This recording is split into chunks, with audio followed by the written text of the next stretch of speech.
You have to excuse me while I get situated to my new digs. Apparently, having extra arms is a big deal. I'm told it's for master's students. Someone backstage told me it was for smuggling sandwiches. This is how you know I've been in college too long. It's the biggest day of my life, and I'm talking about smuggling sandwiches. All right. There's a lot of talk of self-made men and women, but no one truly achieves greatness on their own. The only things that truly last are people and relationships. So before I go on, I want to take this moment to thank everyone who makes a day like this possible. Our administration, our staff, our teachers, our friends, and our family. Without your sacrifices, without your support, we would not be here today. And the least we graduates can do is take this moment and offer you our sincerest gratitudes.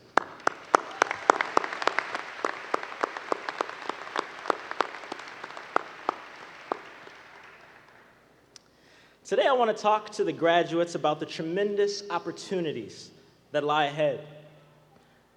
But I must remind you that oftentimes the greatest opportunities in life are simply masquerading as obstacles. There's a story of a 22-year-old from East Moline, Illinois, named Chad. Chad grew up with the shores of the Mississippi River as his backyard.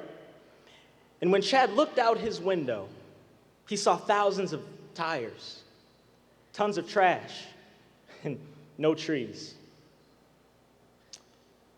Until one day, Chad got sick of seeing it, and he said, I'm going to do something about this. Now, we're going to leave Chad's story there for now, but as I continue to reveal the truths of Chad's story, I want you to put yourselves in his shoes, to see your story in his. The millennial generation is defined as being born roughly between 1980 and 2000. We are young, educated, and optimistic. And we, as a generation, have a choice. Will we keep to ourselves and watch history unfold on our Facebook newsfeed? Or will we rise up and lead? See, each of us is capable of changing our world. But this requires that we come together and offer our unique contributions to the world. I know millennials like things brief, so I'm going to keep it short, because if you can't tweet it, they don't want to hear it.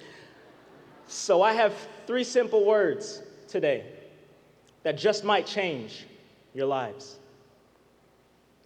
Number 1, embrace. Number 2, endure. And number 3, enjoy.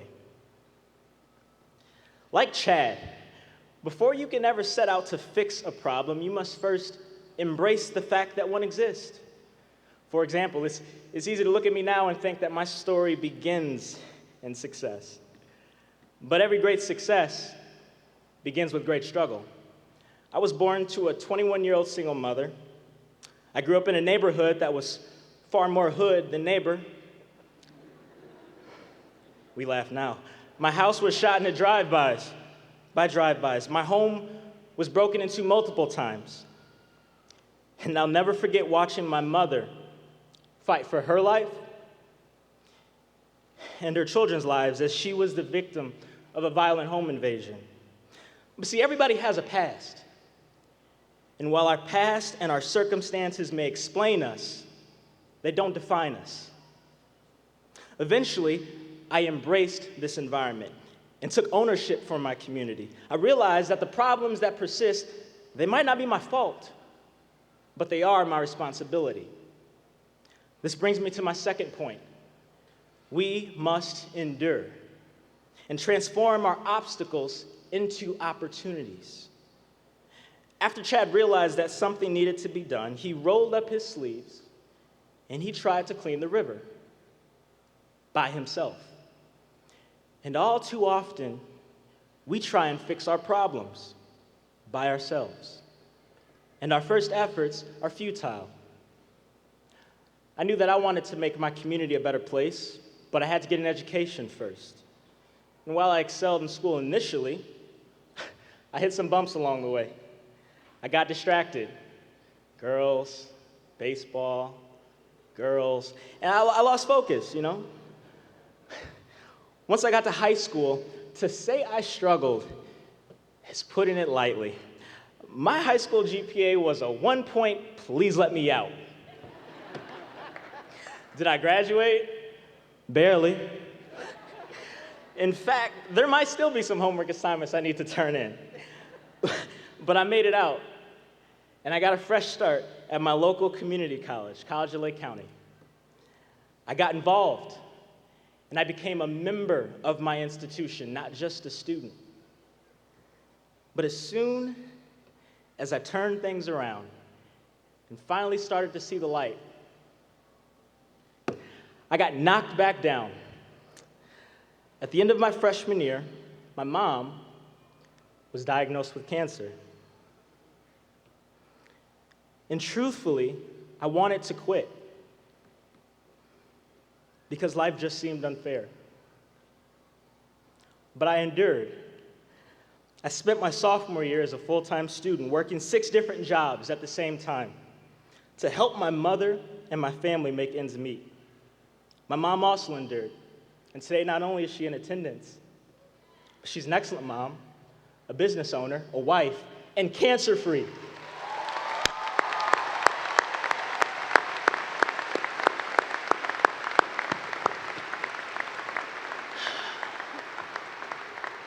You know, if Derrick Rose and Kevin Durant can cry during their MVP speeches, I can cry too.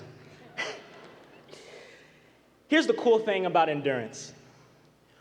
When you set out to accomplish something that's bigger than yourself, other people get inspired, and they join and serve right beside you. This brings me to my final point. We can enjoy the environment we create. For those of you wondering how Chad's story ends, Chad realized he could not fix the problem on his own. But today, through Chad's warm embrace of the problem and great endurance to fix it, he has attracted over 80,000 volunteers. 80,000 who've recycled 8 million pounds of trash. And oh, by the way, they planted 1 million trees. And just 2 years ago, Chad Pickracki was named CNN's American Hero. And remember, he was just a 22-year-old kid. By a show of hands, how many 22-year-olds do we have in the building today? I thought so. Don't let anybody tell you that you're too young to accomplish greatness. I wish there was a mirror here because I'm saying it to myself. So I say to you graduates, embrace the reality of a cause you believe in. Endure through the struggle until you can enjoy success. For me, as a Master's of Public Administration grad, that's where you guys make some noise. As an MPA grad, my river, like Chad's, is Illinois politics. Going into that field, many people ask me, Blake, what do you want to be? Governor? President? And I say to them, it's not about the position I'm pursuing. It's about the person I'm becoming. Yeah. Tweet that, #wisdom.